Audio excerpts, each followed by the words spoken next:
Good morning, dear friend. I'm Dr. Lee, and today I feel truly honored to sit beside you, heart to heart, sharing some thoughts about health, rest, and the quiet changes that come with age.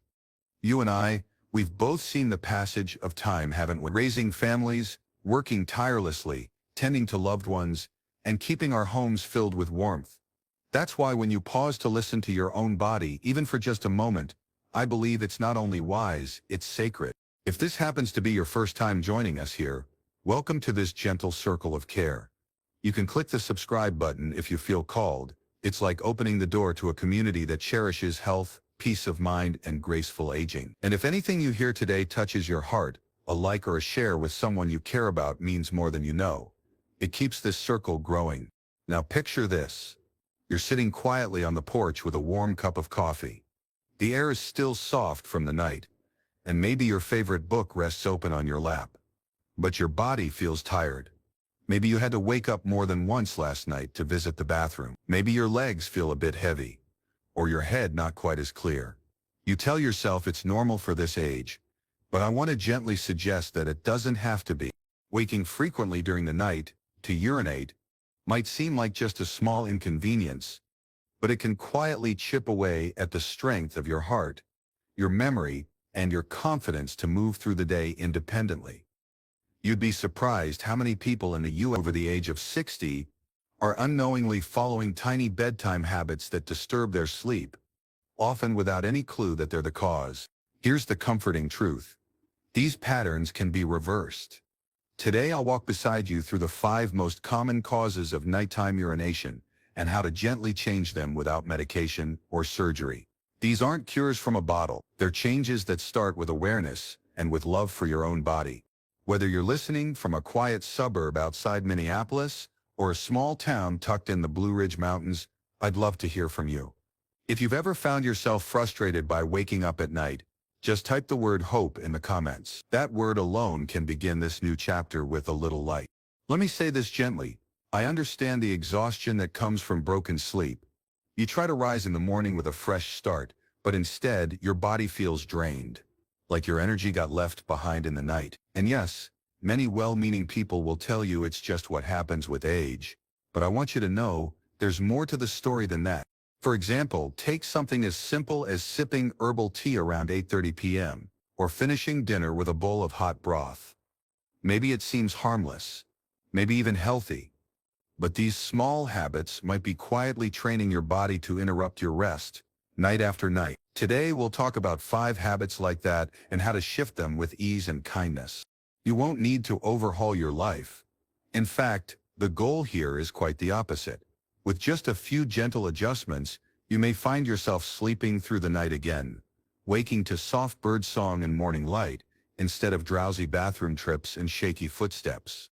And before we dive in, if this kind of helpful, heart-centered content feels right for you, please click the like button. It lets us know we're on the right path. And subscribing to the channel is a way of saying, yes, I want to care for myself more deeply. Also, I'd truly love to hear your voice. How many times do you wake up at night? You can type it in the comments. Or if that feels too personal, simply type hope. Just knowing you're out there listening and believing in change fills this work with meaning. Because while it's true that nighttime urination often isn't immediately dangerous, it can have long-term effects. Over time, it steals the deep sleep your brain needs to repair itself. It can lead to mood swings, forgetfulness, and even increase the risk of falling as you walk, half asleep, to the bathroom. The good news, these are not medical disorders. They are habits, small habitual rhythms that can be softened, adjusted, replaced. And dear friend, habits can be changed with patience, with care, and with the right knowledge. So let's begin. Habit 1. Consuming water or water-heavy foods within 3 hours of bedtime. I want to speak directly to you now, friend. I know how precious sleep becomes as we grow older. And I also know how frustrating it feels to lie down only to find yourself waking up hours later with the urge to use the restroom over and over again. You might assume it's just a part of aging, but often it's something far simpler, the timing of your evening fluids. You might be thinking, but I barely had a sip after dinner. But think back, was there broth? A juicy slice of fruit? a warm chamomile tea to soothe your nerves. All of these, though comforting, send liquid directly to your bladder at a time when your body is preparing for rest, not digestion or elimination. Let me introduce you to Irene, a 73-year-old retired librarian from Ohio. For years, Irene struggled with sleepless nights. She tried cutting water completely, took medications, and even looked into surgical options for her bladder. She told me once, with tears in her eyes, "My sleep is broken, and so is my energy. I can't even walk my dog in the morning." What we discovered together was that her 9 p.m. ginger tea and late-night watermelon were triggering her bladder. After making a simple shift, moving her liquids earlier in the evening and cutting out water-heavy foods like melon, cucumber, and soup, after 6:07 p.m., Irene called me 2 weeks later. "Doctor," she said, "I slept 5 hours straight last night. I haven't done that since my 50s. She sounded like someone who'd found a piece of herself again. There's science behind this too. When you reduce your fluid intake in the evening, your body produces more vasopressin, a hormone that helps the kidneys concentrate urine. That means your bladder fills more slowly, giving you deeper, longer sleep without interruption. If you usually sleep at 9:30 or 10:00 p.m., try stopping drinks and watery foods by 6:30 p.m. That includes not just plain water but also milk, tea, juice, soup, and fruits like oranges or watermelon. If you take medications that make you thirsty or have diabetes, your doctor can help customize a plan, maybe drinking more in the morning and gradually less as the day goes on. And if the idea of going without water makes you nervous, keep a small cup nearby, but use it only if absolutely needed, such as for medication. It's not about being strict. It's about being aware.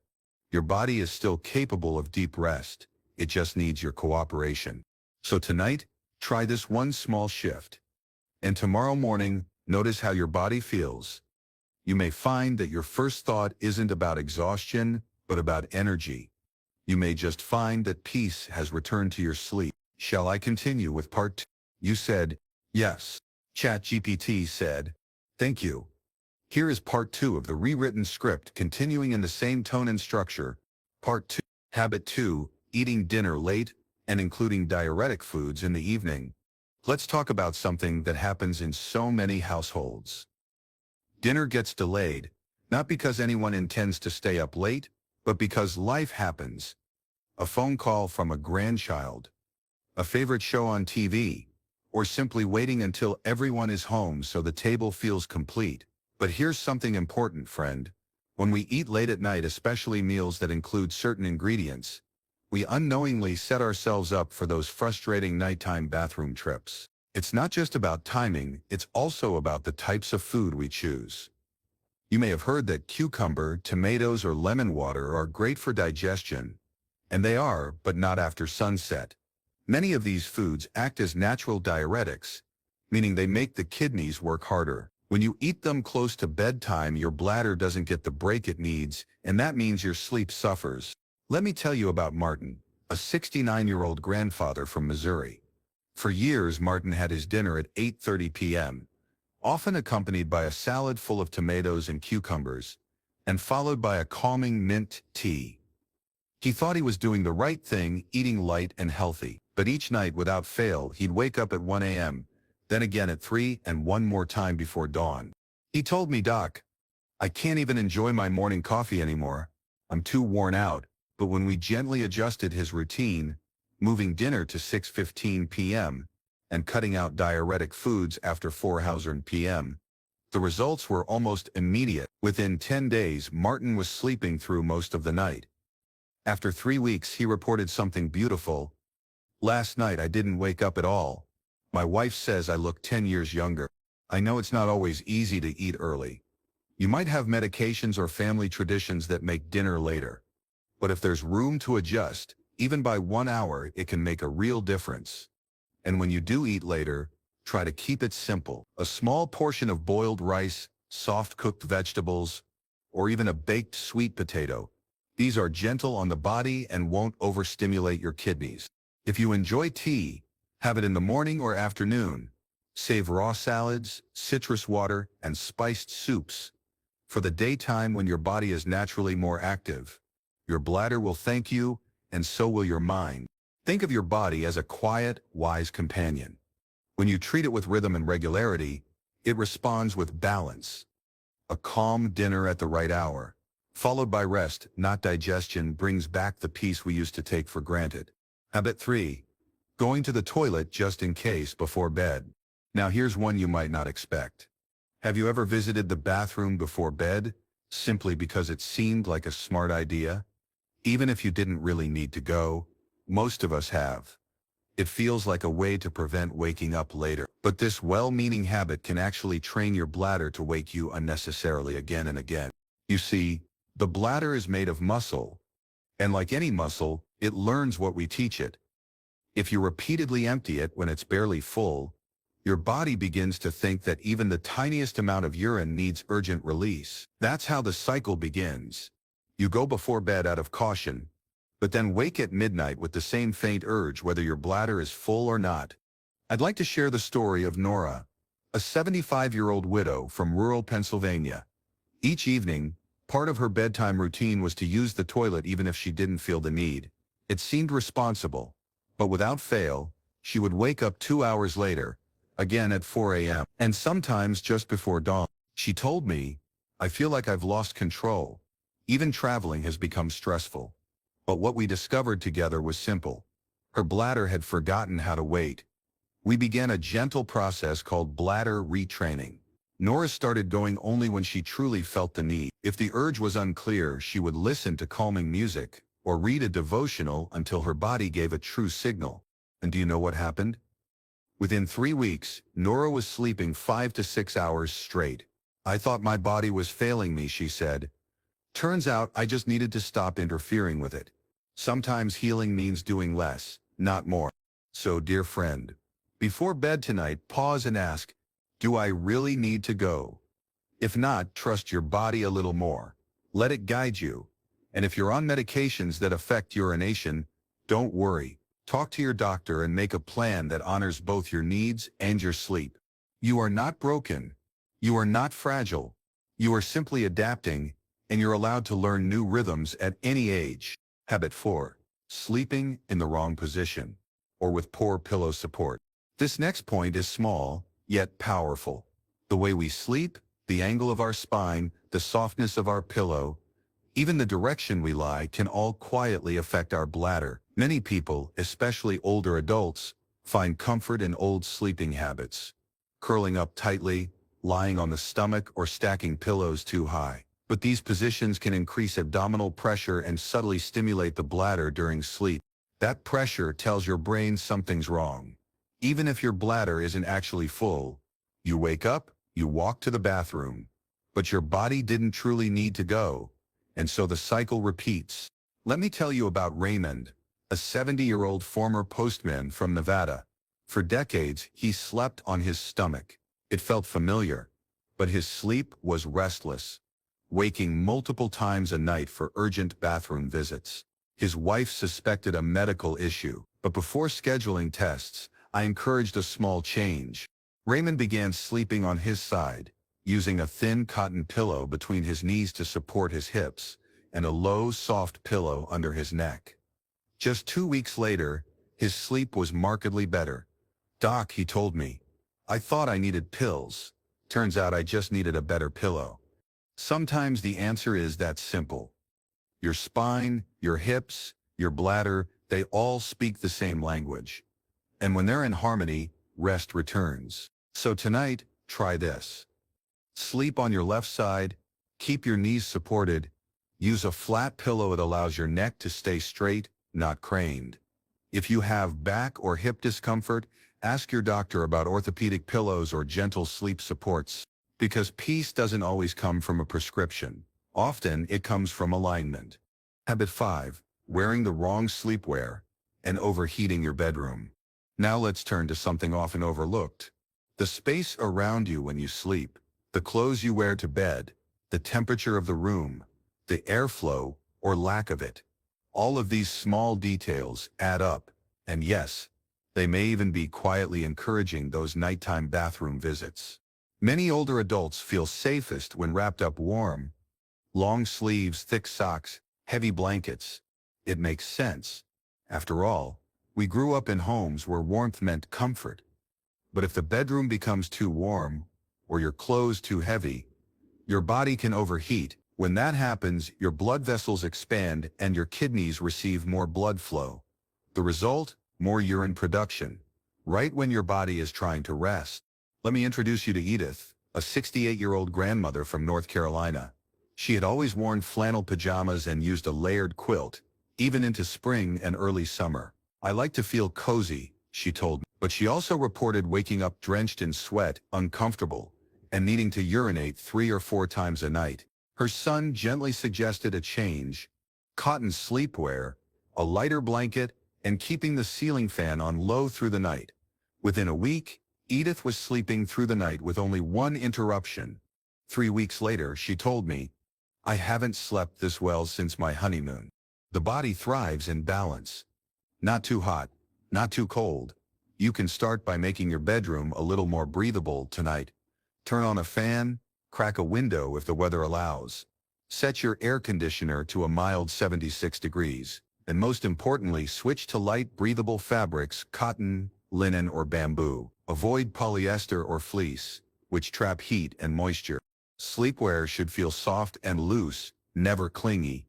And if you feel cold easily, layer gently. 2 light layers are better than 1 thick one. That way your body can adjust naturally through the night. Remember, it's not about discomfort, it's about allowing your body to stay in its restful state. Creating a sleep-friendly environment doesn't require a renovation. It only asks for a little attention. A breeze, a lighter blanket, a more breathable fabric. That's all it takes to invite deeper rest into your nights. Pulling it all together. 5 habits, 5 gentle shifts. So far, we've walked through 5 common habits that may seem harmless, but actually disturb your sleep. And increase nighttime urination, drinking liquids late in the evening, eating dinner too late with diuretic foods, going to the toilet just in case, sleeping in positions that pressure the bladder, and overheating your bedroom through heavy sleepwear or poor ventilation. None of these require medication. None demand huge lifestyle changes. What they require is a return to gentle wisdom, a willingness to look again at your routine, and to believe that better sleep is still possible. I recently heard from Douglas, a 72-year-old retired accountant from Oregon. He wrote to me saying, "I thought waking up 3 times a night was just my new normal. But after just 2 nights of earlier dinners and turning on the fan, I slept for 5 hours straight. I forgot what that even felt like." And that, dear friend, is what I want for you too. To feel your body's natural rhythm again. To experience mornings where your thoughts are clear, your legs feel light, and your mood is calm. To wake up not in frustration, but in gratitude. Aging is not an illness. It's not a problem to solve. It's a chapter filled with opportunities to return to simple truths. And sleep, deep, uninterrupted, soul-healing sleep is one of those truths you still deserve. If this message has resonated with you, I'd love to know. Type the word HOPE in the comments, or share one small change you plan to make. Not just for me, for yourself, for your peace. Because these 5 habits, though small on the surface, hold great power. Power to transform your nights, and with them, your days. You deserve to sleep like you did when your children were young and your days were full of promise. That kind of sleep still lives in you. It only needs the right invitation. Let's take a moment to revisit something that often gets lost in the noise of modern health advice. Your body is still trying to work with you, not against you. Waking up at night isn't always a sign that something is broken.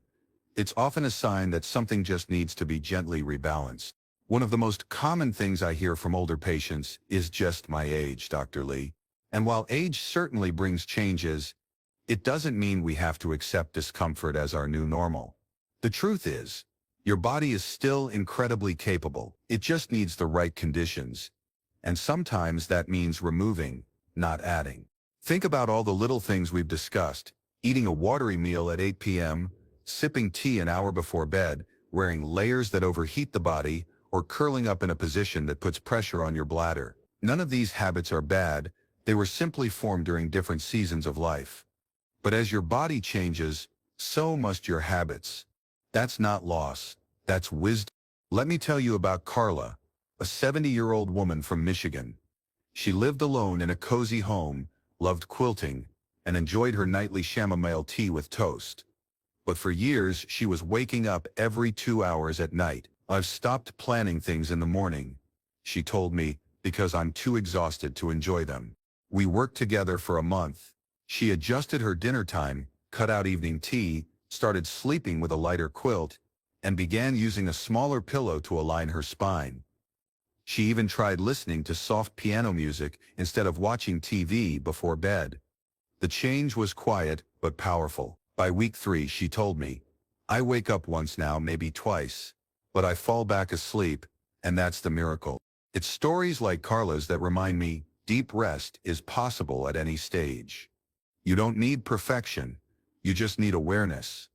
A few tweaks, a little patience, and yes, sometimes things don't shift overnight. Sometimes the body takes a little longer to trust a new rhythm. That's okay. The important thing is not to give up. Every time you choose to care for your sleep environment, your food timing, your posture, you're teaching your body that it is safe to rest again. One of the most important hormones for deep sleep, vasopressin, is sensitive to your nighttime routine. That's why even something like turning off screens earlier or dimming the lights an hour before bed can help your brain prepare for true rest. That hormone tells your kidneys to slow down, your muscles to relax, your heart rate to drop. In other words, it invites restoration. I often encourage seniors to think of bedtime like a sacred ritual. Just as we might have once rocked a baby or tucked in a child, you can now offer that same care to yourself. Lower the lights. Keep your room cool. Make a warm bath part of your routine if it helps. Put away your phone. Let quiet enter your space. And if you feel discouraged, if you've tried things before that didn't work, I see you. Trying again takes courage. But this time, you're not doing it alone. You have this guide. You have this community. And you have a body that still longs to heal. If you're taking medications that affect your bladder or sleep, speak with your doctor about the timing. Even small adjustments in when you take your pills can help reduce nighttime interruptions. For example, some medications can be moved to the morning, allowing your body a quieter night. And if anxiety is a factor, that sense of dread as bedtime approaches, remember, that too can be gently untangled. Practices like deep breathing, gentle stretches, or even writing down your worries before bed can help settle your mind. What matters most is building a relationship with your sleep again, one that feels respectful, not stressful. You are not failing just because you wake up tired. You are not broken because your rest has been disrupted. You're simply in a new chapter. And like every chapter before, you are capable of learning, adjusting, and thriving. So, tonight, pick one habit to shift. Just one. Don't overwhelm yourself with all 5. Maybe you choose to eat dinner an hour earlier. Or maybe you set out your cotton pajamas and open a window. One small step in the right direction can open the door to big peace. Let this be your reminder. Your sleep is not gone forever. It's still within reach. As we come to the end of this conversation, I want you to pause with me for a breath, not the kind that rushes through the day, but a slow, quiet breath that signals something important. A begin. Because while it may feel like we've talked about the end of sleepless nights, what we're really discussing is the start of healing mornings. We've walked together through 5 simple but powerful shifts, changes that don't rely on pills, expensive gadgets, or complex routines. They rely on your attention, your willingness to listen to your body, and your belief that change is still possible. Let's remember what we covered. First, the habit of drinking liquids late in the evening, even healthy ones, like herbal tea, can lead to repeated trips to the bathroom. Second, eating late and including foods that act as diuretics can overwork the kidneys at night. Third, going to the toilet just in case teaches your bladder to interrupt your sleep. Fourth, sleeping in positions that press against the bladder or disrupt circulation can send mixed signals to your brain. And fifth, overheating the body through heavy clothing or sealed bedrooms quietly shifts your internal balance. None of these are permanent conditions. They are patterns, and patterns can be softened, adjusted, and healed. I recently spoke with Ralph, a 71-year-old retired math teacher in Colorado. He said something I'll never forget. Dr. Lee, I always thought that with age came surrender. But now I realize what comes with age is choice. I can choose peace. I can choose better habits. I can choose to believe in my own body again. And that, dear friend, is the truth I want to leave you with. You may have lived through decades of caregiving, of sacrifice, of being there for everyone else. Now it is not selfish, it is sacred to be there for yourself. To sleep well is not luxury. It is restoration. It is dignity. It is your right. So tonight, what will you change? Will you eat an hour earlier? Trade that mint tea for a warm foot soak? Swap your fleece pajamas for light cotton? Whatever you choose, know this. Small steps are powerful. They whisper to your body, I'm listening now. I'm here. Let's rest. And if you need a place to return to, if you need reminders, support, or simply the sound of someone who understands, this space is here for you. Subscribe if you haven't already, and you'll be gently reminded that your health journey doesn't end with age. It begins again in new and beautiful ways. If you found something helpful today, I'd love for you to share it. Not just with friends, but perhaps with that neighbor who always seems a little tired. Or that cousin who says, I just don't sleep like I used to. This could be the encouragement they didn't know they needed. And if you don't feel like saying much, that's okay too. Just type hope in the comments. That single word tells me you're still here, still trying, still believing that your body, no matter what it's been through, is worthy of care and peace. Tonight, may your room feel cool and kind. May your pillow welcome you like an old friend. And may your dreams come softly, like a song you almost forgot, until the morning light returns and your heart says, I'm ready. We'll meet again soon, dear one. Until then, may your nights be peaceful and your mornings be filled with quiet strength. Dr. Lee.